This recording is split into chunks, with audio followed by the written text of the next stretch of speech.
Morning po. So, powdered milk po tayo today. Kaya po ng dati, no? So, kuha po muna tayo ng blood sugar before I start drinking the powdered milk. So, Birch Tree po yung powdered milk natin. This was requested by one of our followers. Kaya yan po yung brand na binili ko. Okay, let's go.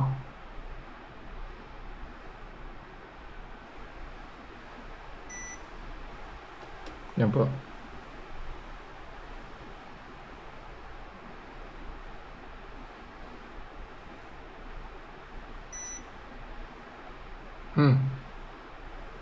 Medyo mataas po yung blood sugar natin this morning. But anyway, sige po, I'll continue with the experiment.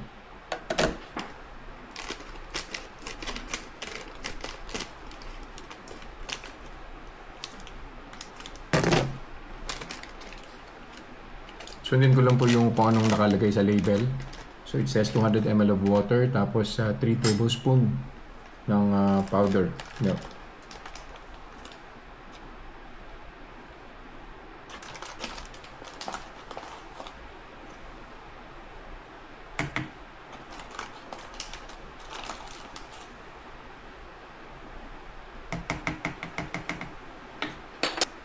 Hindi ko na pahaluan ng sugar.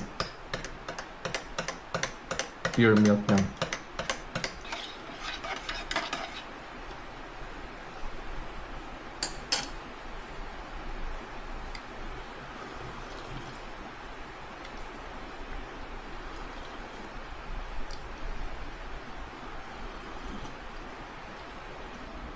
Naka-isang oras na po. So, i-check na po natin if may blood sugar spike si powdered milk.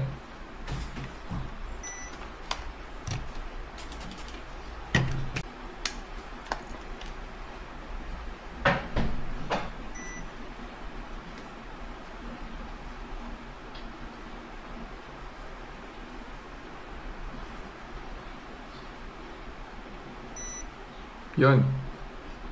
Oh, 172. So, 125 po yung start, 172 po ngayon. So, tingnan po natin yung magiging final blood sugar spike on the second hour. Balik po ako. Final blood sugar reading na po tayo. Naka 2 hours na po. We'll see kung ano po yung blood sugar spike ni powdered milk.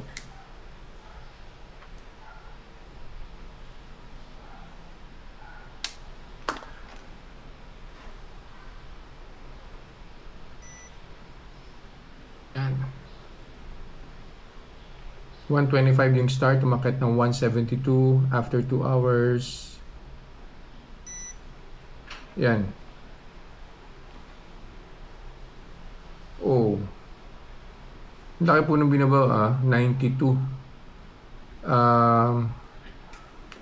Well, pwede nyo pong itry sa end po ninyo, no? And see kung ano po yung magiging epekto. Pwedeng magkaiba po ng results yung sa akin at sa inyo. Hindi ko po siya ma-recommend kasi if looking at the label ng powdered milk, no, mataas po yung carbohydrates and sugar na nandun po sa label. You can try it on your own best. See you guys in the next vlog. Bye-bye.